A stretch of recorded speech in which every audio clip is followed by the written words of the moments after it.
So have you ever felt like the world stopped spinning after a loss? Whether it's a loss of a relationship or someone that passed. Let's explore what grief is.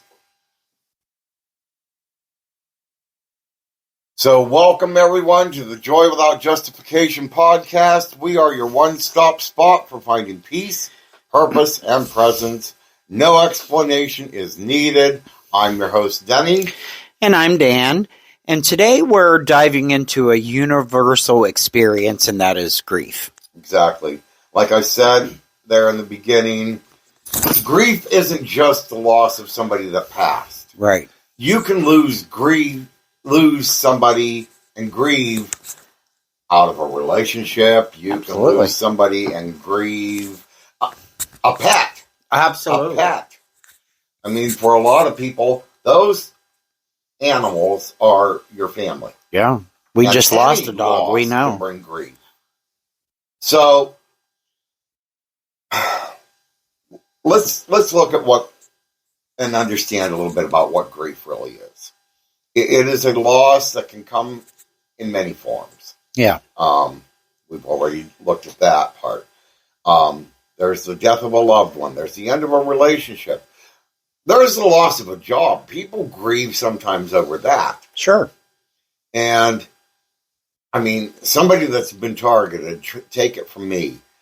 I know that feeling when you've been removed from a job, whether because the director didn't like the way maybe you lived your life.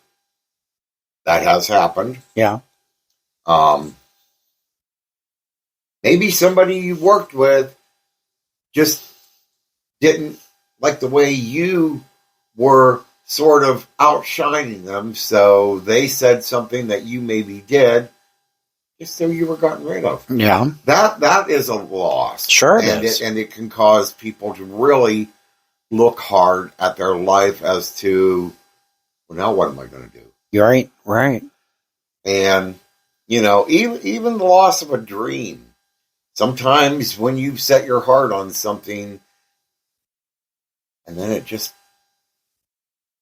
doesn't happen, Yeah. whether it's because of the way life is or whatever, Yeah. you know, that can cause people to grieve when their dreams are just taken away. Sure. I've been there. Yep. Absolutely. And grief can come on, in different ways. You know, there's physically, there's emotionally, there's mentally. You can experience fatigue, crying spells, changes in appetite, difficulty concentrating. I mean, there are so many ways that it hits you. And I did. We were talking before we started recording this, and about a lot of the things we've gone through. We both have lost our parents, and it's one thing when you cry over the loss of a family member. Yeah. But like how you had brought up how my first partner left me for someone else. Yeah, that was hard. Sure. That was hard and it was difficult. My family was very supportive. A few friends came to my side and, made sure I was okay. Yeah. But like you also said, it's a whole different thing were I straight. Oh, yeah. And had that happen. Sure. Because then you've got people that are constantly checking on you. People don't know how to deal with this happening in a gay relationship. Well, they don't realize you just need the same. And that's the it. same That's affection. You need to be treated concern. the same. Yep. You're still a person. You should treat, I don't care whether they're gay, straight, black, white, yellow, green, gray. I don't give a damn. Yeah. People just need to be treated like people when they're going through a problem like that. Absolutely. Absolutely. But we have placed, we have made different people be different categories in the way we view them, if that makes sense. I mean, so that's why they don't know how. No, but that's even in anything. So one other thing to understand, though, is not everybody grieves the same. There's no right way or wrong way to grieve. Some people can experience intense waves of sadness. I know there for a while after my first partner left. Yeah, I had my crying moment. Mm-hmm. And I want to say I probably more so after my grandmother came over and checked on me. Yeah. And I was fine while she was there. But the minute she left, I went back home. I had that house to myself. Mm. It was hard. Sure. It was difficult. So, yeah, some people can experience even those waves of sadness, and it just sometimes doesn't hit you until you really come to realize that you're alone. Yeah, absolutely. And there are others who become withdrawn. Oh, yeah. Even. Or just makes them numb. Some people don't even have any moments of sadness and all that, and they just totally become numb to everything. Well, yeah, I think they have sadness. I think it's either the way they were raised, or for some reason they have to put on this pillar of strength. They've repressed. Is that the right word? It could They've repressed it enough to where it's like, yeah, I know it's there, but you know what? Nobody is going to do this to me ever again, and to hell with the rest of the world. Yeah, absolutely. Yep. Well, I tell you, it is a journey. Grief has no timeline at all. There's no, you have to do this for 2 weeks, then this for a month, and then it's over. I mean, it begins as it begins, and it ends when you're ready.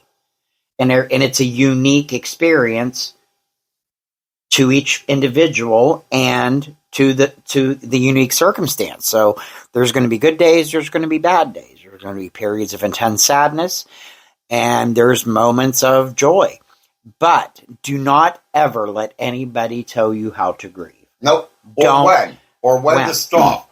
Or when to stop. Well, I had that. So, my first husband died. He didn't leave. He was actually murdered. And that was a whole different set of circumstances. So I didn't get to grieve. I was one of these people that just had to just pick up my pieces and go, because nobody really cared around here. Nobody cared. I didn't have any family that really liked me, so I had nobody. But beyond that, just don't ever let anybody tell you, they've been gone a year, they've been gone 2 years. It's unless you're in some weird, like you fell into some weird depression and it's been, too long. But there's no timeline on grief. You don't owe an apology to anyone around you. You grieve until you're done grieving. Well, and that's the other thing I had a problem with when I worked in hospice. The chaplain and the social worker are only allowed to work with the family of a patient that has passed in dealing with grief for a year. Yeah. After that year, then what? There's one person that I know of whose mother I took care of, and that person still grieves. Well, sure, you never stop grieving through that loss. I mean, no, even to this day, they are still just like posting like it happened yesterday. Well, I think with hospice, it's not. They're to give them the tools to cope. this, and they're to allow them to, give them the mechanics, if you will. We have so many people pass away, you just really can't keep everybody in a program. I know that sounds heartless, but you just really can't. But we're going to get back to this topic, and before we go any further, please, if you are dealing with grief or have dealt with grief, please let us know in an email as to, how are you dealing with it? How did you deal with it? You can email us at joywithoutjustification@gmail.com. But now back to that journey segment, Dan. We do need to allow ourselves time to start feeling our emotions and everything in this, and time to cry, scream, rage, whatever. Yeah.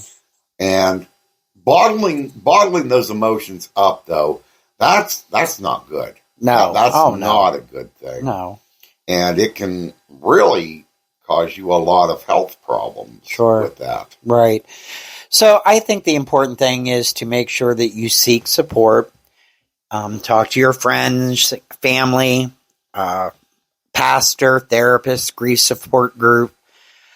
What's nice about today's world is there's so much stuff online too. There's grief support systems online. So sharing your experience with others who understand can be helpful. And there's so many different ways to be able to reach out. Yeah. Yeah. There is a lot of resources. I mean, you see even television commercials for that one where you can talk to a counselor one-on-one, even.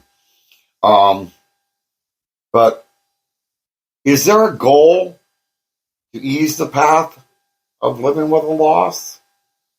Or forget about loved ones? Or maybe not forget about them being the right word, but to be able to get on past that. Is there a way to reach a goal? Well, I think so. Create rituals. This could be something or anything that keeps your loved one's memory alive, like visiting their grave, planting a memorial tree, sharing stories with others. Practice self-care. Take care of your physical and mental health.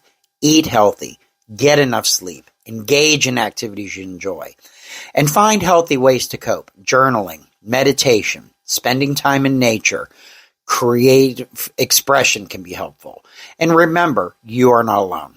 So, before we close out here, Dan, what are we looking at discussing in the next episode? So next week, please tune in. There will be we will be discussing: is there ever a time when you will feel complete? God, that's a question I've asked like how many times since we've been together. Anywho, on that note, everyone, we want to thank you for joining us. And until the next time, remember, grief is a part of life. And by allowing ourselves to feel, to seek support, and to practice self-care, we can learn to live with it and honor the memories of those we love. Peace out.